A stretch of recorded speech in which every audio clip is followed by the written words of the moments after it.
Sejam bem-vindos ao canal Descomplicando a Neurologia, onde eu sempre trago temas atuais sobre neurociências, neurologia, tratamento de doenças crônicas. E hoje nós vamos conversar sobre um tema muito interessante, que está muito em alta. Os pacientes estão perguntando muito e vindo no consultório para saber mais sobre novas terapias para o tratamento de Alzheimer. Isso é um tema muito quente. Todos os pacientes querem saber se são candidatos, como que funciona, quem é o paciente específico, quais são as complicações, como selecionar adequadamente esses pacientes, o que são essas medicações.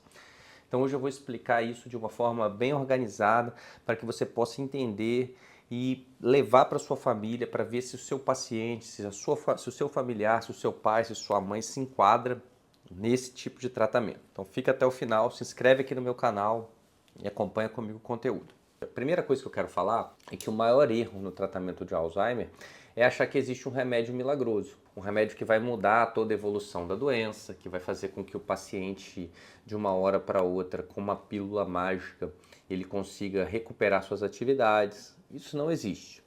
O grande responsável pelo tratamento da doença de Alzheimer, pelo frear da evolução da doença de Alzheimer, é o estilo de vida. Tanto para prevenir que a doença ocorra, e quando ela começa a ocorrer, para que ela evolua de forma mais rápida. As evidências científicas são claras. Um report do Lancet Commission, publicado em 2026, mostrou que quase 50% dos casos de Alzheimer podem ser evitados com exercício físico, dieta de qualidade, dieta do Mediterrâneo, investigar e tratar as doenças do sono, investigar e tratar a perda auditiva e visual, controle da pressão, controle da glicemia, controle dos níveis de colesterol ruim, o LDL, socializar, tratar a depressão, tratar os déficits de vitamina, ou seja, são fatores de riscos modificados. Dito isso, vamos falar sobre os remédios, né? Do ponto de vista medicamentoso, existem dois grupos de tratamentos para Alzheimer. Primeiro, o grupo de tratamento que ele está consolidado na literatura nos últimos 30 anos, né? Que são os medicamentos que não freiam a evolução da doença. Eles tratam os sintomas. E eles são úteis até hoje e vão continuar sendo. Vou dar exemplos dele. Rivastigmina, galantamina, dolampezila, memantina. São medicamentos que não interferem na evolução da doença. O que eles fazem é melhorar a atenção, a função executiva, a memória dos pacientes, mas não freiam a evolução da doença. Nos últimos 3 anos, 5 anos, começaram a ser aprovados medicamentos que fazem essa função, que é frear a evolução da doença. São chamados anticorpos monoclonais contra uma proteína que está relacionada à morte do neurônio. Que proteína é essa? É a proteína beta-amiloide. Esses anticorpos monoclonais, então, são moléculas produzidas em laboratórios que atuam nessa proteína beta-amiloide, fazendo com que ela não se acumule, que ela seja, entre aspas, limpada do nosso cérebro, e isso faz com que aquela célula que iria morrer não morre mais. Então ele não regenera, não forma novas células, apenas freia a evolução, a perda de neurônios em áreas específicas pela memória. Por isso, por ele frear, né, a evolução da doença atuando na proteína beta-amiloide, nós também chamamos esse tipo de terapia anti-amiloide. Eles tentam limpar o cérebro dessa proteína que ela é tóxica para o cérebro. Quais são os dois exemplos desses remédios que já estão sendo comercializados, né, lá no Brasil? Principalmente o donanemab é o mais utilizado, né, e o lecanemab que está chegando agora aqui no Brasil. Então são esses dois medicamentos, são dois anticorpos monoclonais e eles atuam freando a evolução da doença, diferente dos demais remédios que eram até então aprovados. Dito isso, vamos passar para o nosso próximo tópico. O que eu quero discutir com você agora, esses remédios, eles realmente funcionam? Sim. Tá? Essa é uma resposta que nós temos que ter em mente. Eles funcionam, mas não é uma terapia milagrosa. De novo, mais importante do que o remédio são as modificações do estilo de vida. Mas o remédio funciona. Ele atua em um dos mecanismos fisiopatológicos da doença. Ele faz com que aquele paciente que estava com declínio cognitivo leve e Alzheimer inicial tenham uma redução de 25 a 35% mais lenta do que quando comparado com aqueles indivíduos que não estavam tomando. Freiam em 25 a 35% a evolução para as próximas fases da doença. Então, são medicamentos que conseguem frear a evolução da doença em até 25 a 35% a velocidade de progressão das próximas fases do declínio cognitivo, de declínio cognitivo leve para Alzheimer leve e de Alzheimer leve para os estágios mais moderados.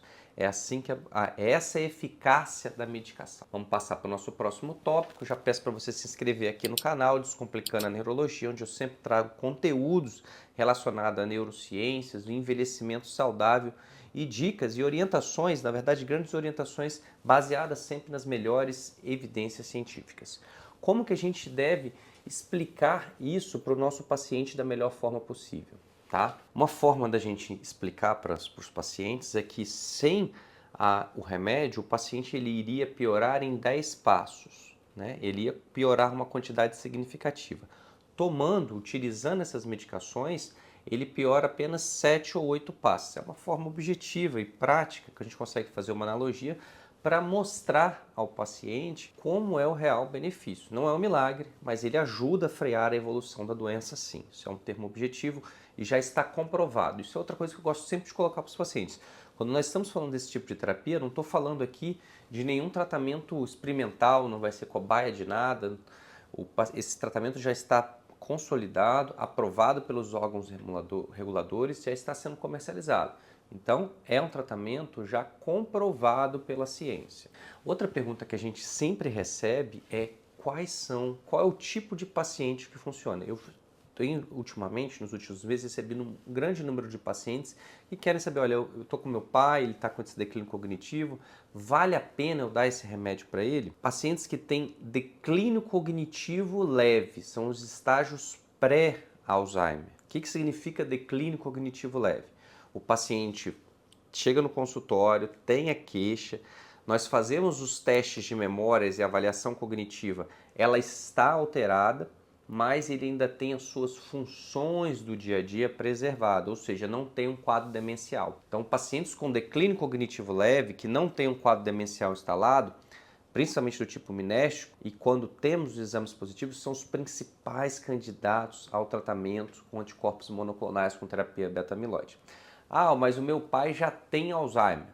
Ele pode ser um candidato? Pode. Mas nesse caso, apenas os casos leves de Alzheimer, tá? Aqueles casos iniciais, né? Nós que chamamos aí a fase 1 do Alzheimer. Fase moderada e grave ainda não são candidatos. Por quê? Porque já aconteceu perda neural significativa e nesse contexto não vale mais a pena fazer um investimento, fazer um tratamento nesse grupo de pacientes. Pacientes que realmente se beneficiam desse tratamento são os pacientes com declínio cognitivo leve e Alzheimer na fase 1. E aí agora a gente vem a pergunta, né? Quais são então os pacientes que não devem fazer o tratamento, tá? Quando a gente não tem um diagnóstico muito correto, tá? Quando a evolução ela é muito rápida, está numa fase moderada, avançada da doença, pacientes que têm microsangramentos cerebrais, pacientes que são portadores do gene ApoE, homozigotos, tem 2 alelos desse gene ApoE, por isso é importante fazer uma testagem genética em todos os pacientes, porque a gente já sabe que esses pacientes que têm o gene ApoE presentes, né, em 2 alelos, eles têm um risco significativamente maior de ter complicações e nós temos que estar atentos a essas complicações e excluir os pacientes que têm uma chance maior de ter, né? Esses pacientes que têm um risco maior de sangramento, né, que já estão em uso de anticoagulantes, então tem que ter, né? Então como que funciona a avaliação laboratorial? Como que eu seleciono esses pacientes? Então o paciente tem que ter declínio cognitivo leve ou Alzheimer leve pela história, e aí ele tem que passar por uma avaliação neurológica, eventualmente uma avaliação neuropsicológica, confirmar isso, e aí a gente tem que passar para ter um biomarcador positivo, ou seja, temos que detectar essa proteína beta-amiloide no cérebro do paciente.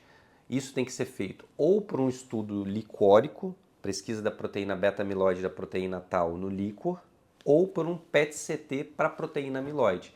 Esses são os 2 exames que são confirmados, que são confirmatórios para ajudar na seleção do paciente. Ah, mas doutor, eu fiz o Precivit, que é o exame no sangue. Vamos lá, pessoal, para não ter dúvida. O Precivit, ele ajuda no diagnóstico, ele tem uma correlação clínica relevante com o exame licórico e com o PET-CT cerebral, mas ele ainda não serve para selecionar o paciente para terapia. Então, o fato dele ter o Pressivit positivo não o torna 100% candidato. A chance dele ser positivo, ela é relevante, mas ele precisa ou do líquor ou do PET-CT cerebral. Eu mesmo utilizo muito essa prática no meu dia a dia. Eu primeiro peço o Pressivit, que é mais fácil, é um exame de sangue, o acesso é simples. E aí eu junto todas as informações, explico tudo para o paciente e a partir daí a gente decide juntos se a gente vai seguir com a coleta do líquor ou com o PET-CT cerebral, mas aí já muito mais direcionado para a gente realmente selecionar esse paciente para terapia beta-amiloide. E quais são os riscos desse tratamento? É muito importante conversar, além de explicar para o paciente claramente o que a gente pode esperar do tratamento, qual a real eficácia do tratamento, quais são os riscos. Então os riscos são reação adversa durante a infusão, dor de cabeça, confusão durante a infusão nos períodos iniciais, pode ter uma discreta piora, né, do minimento dos exames no início dos sintomas, mas o principal problema que nós temos que estar atento é que pode desenvolver edema cerebral e, em alguns casos mais raros, principalmente os portadores do GNA-POE, pode ter sangramento cerebral. E nós temos que ter atenção a isso e explicar. Por isso que esses pacientes eles têm que ser acompanhados de perto pelos médicos. Isso significa que tem que ter um contato muito próximo com o neurologista que está fazendo a indicação do procedimento, fazer ressonâncias em períodos pré-estabelecidos de uma forma protocolar para detectar possivelmente que essa complicação comece a acontecer antes do paciente ter sintoma. Então, sangramento cerebral e edema cerebral são as complicações mais graves, mas muito raras de acontecerem, que podem ser prevenidas quando o acompanhamento é feito próximo com um neurologista de confiança. Então, sangramento cerebral e edema cerebral são as complicações mais importantes que a gente tem que ter mais atenção, por isso a necessidade de fazer ressonâncias periódicas. São complicações que são raras e na maioria das vezes são autolimitadas, que a gente consegue intervir precocemente, parando a medicação, detectando isso nos exames de imagem que nós fazemos de rastreio. Quais são as limitações? Primeiro, a eficácia. Nós não estamos falando de um tratamento milagroso. Ele atua sim freando a evolução da doença, 25 a 35% a velocidade de evolução, mas não gera milagre. 2. O custo. O custo ele é muito elevado do tratamento medicamentoso. Ainda é muito caro aqui no Brasil. E ele não é coberto pelo SUS de uma forma sistemática e também não é coberto pela imensa maioria dos planos de saúde. Então, até o presente momento, o paciente tem que arcar com os custos desse medicamento, que é bem elevado. Tem que ter também um acompanhamento muito rigoroso, bem próximo com o paciente. Não pode simplesmente prescrever e largar o paciente, tem que ter um contato próximo, tá? Não é uma solução mágica. Ele ajuda num grupo relevante de pacientes, mas não faz milagre. E agora eu não posso deixar de falar o que para mim é o mais importante. O que realmente muda o jogo no tratamento do Alzheimer? Um acompanhamento médico e uma série de intervenções que freiam a evolução da doença. De novo, exercício físico, atividade aeróbica, fortalecimento muscular, principalmente dos membros inferiores, dieta do Mediterrâneo, fruta, verdura, legume, peixe, azeite, pouca carne vermelha, quinoa, linhaça, tratar a perda auditiva, isso é muito relevante na nossa população, tratar a perda visual, controle da glicemia, controle do colesterol, tratar a depressão, socializar o paciente, buscar fazer com que ele interaja com o seu círculo social, sair da zona de conforto intelectual, buscar aprender coisas novas. É isso que realmente muda o jogo. Os medicamentos funcionam? Funcionam. Mas o que muda o jogo do tratamento do paciente é ele se colocar como protagonista e buscar atividades e condutas que façam com que o seu estilo de vida seja adequado para frear a evolução da doença. Então eu quero concluir pedindo de novo para você se inscrever aqui no meu canal Descomplicando a Neurologia. Eu sempre posto conteúdos relacionados à neurologia e neurociências que vão ajudar você ou um familiar próximo a ter uma saúde mental melhor, mais adequada. Vou pedir para você compartilhar esse vídeo nas suas redes sociais para a gente ter mais seguidores, mais conteúdo, mais gente inscrita aqui no canal. Conto com vocês aqui, deixe o seu like para mim ele é muito importante. Se esse conteúdo te deu algum valor, te ajudou em alguma coisa, por favor, não deixe de se inscrever aqui no canal, nem deixe de dar uma curtida. Qualquer dúvida, pode me chamar, pode deixar aqui nos comentários que eu vou ter um prazer em responder. Grande abraço a todos e até a próxima.